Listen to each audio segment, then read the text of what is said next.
Olá, galerinha do sétimo ano, boa tarde. Hoje eu tô passando aqui para nós falarmos um pouquinho sobre os 5 reinos de seres vivos, que é a nossa matéria de hoje. Bom, nós vimos que para ser considerado vivo, o indivíduo precisa ser formado por célula, ele precisa ter o metabolismo, né? Precisa de respirar, precisa se nutrir, ele tem um ciclo de vida. Nós vimos essas características. E agora nós vamos falar um pouquinho sobre esses 5 reinos que foram divididos, né, pela classificação biológica. Bom, o primeiro reino é o reino Monera.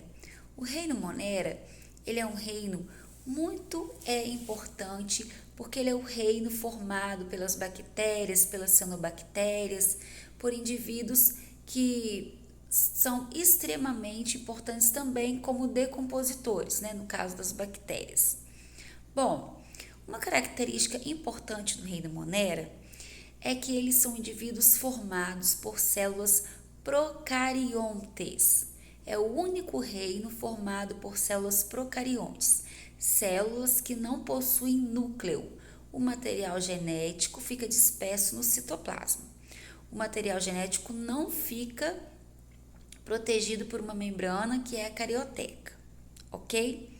Bom, quando a gente pensa em bactéria, a gente geralmente tem um certo preconceito, pensa que bactéria apenas serve para causar doenças, né? Mas na verdade, quando a gente lembrar de reino Monera, a gente lembrar de bactéria, vamos lembrar que as bactérias elas são decompositores, né? São importantíssimas para a reciclagem de nutrientes. Nós temos bactérias que ajudam na decomposição de materiais até no nosso próprio organismo. Existem bactérias do bem, né, que vivem no nosso corpo, na nossa flora intestinal, na nossa boca.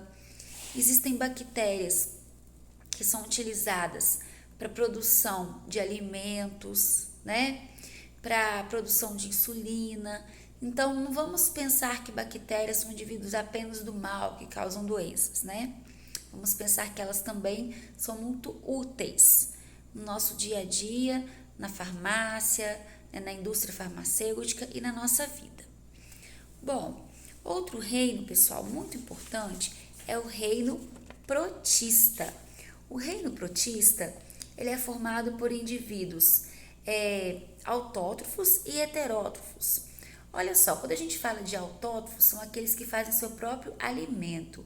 Então, os indivíduos do reino protista são representados por algas, que são autótrofas, e por protozoários, que são heterótrofos, ou seja, os protozoários não fazem seu próprio alimento. Então, protistas são representados por algas e por protozoários. As algas, elas podem ser unicelulares ou multicelulares. Nós temos algas unicelulares formando o fitoplâncton presente na água e temos algas gigantes, né? Algas que nós podemos observar quando nós vamos à praia, e existem algas tão grandes que formam até florestas, né, subaquáticas. E nós temos também os protozoários, que são indivíduos heterotróficos, que não fazem seu próprio alimento e que são unicelulares e que podem causar até doenças, né? Nós temos os protozoários aí, como o Trypanosoma cruzi, que causa doença de Chagas, giardíase, né? Giardia lamblia, que causa doença giardíase, e muitos outros protozoários. Então, só recapitulando, protistas são indivíduos que podem ser unicelulares ou multicelulares, autótrofos e heterótrofos, né? No caso, os heterótrofos são os protozoários, e são representados por algas e protozoários.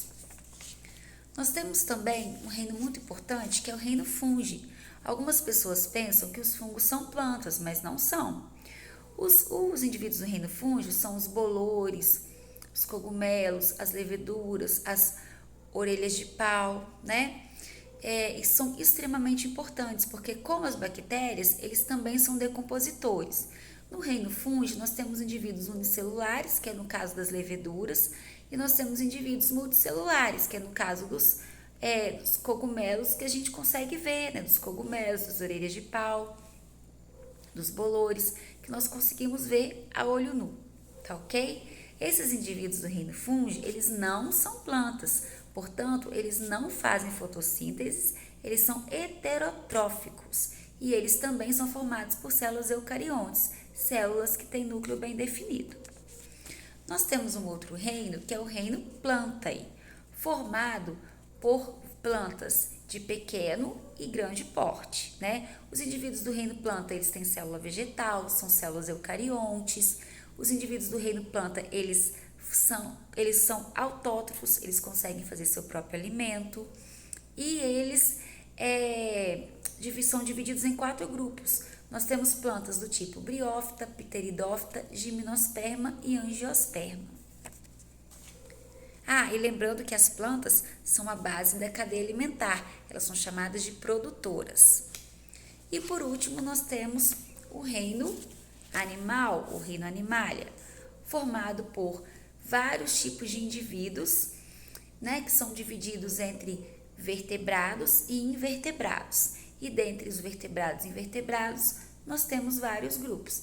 Então, lembrando, reino Monera, reino das bactérias, reino protista, reino das algas e dos protozoários, reino fungi, reino de todos os fungos, dos cogumelos, orelhas de pau, bolores, leveduras, reino Plantae, reino de todas as plantas, briófitas, pteridófitas, gimnospermas e angiospermas, e reino Animalia, todos os animais, invertebrados e vertebrados. Um abraço para vocês.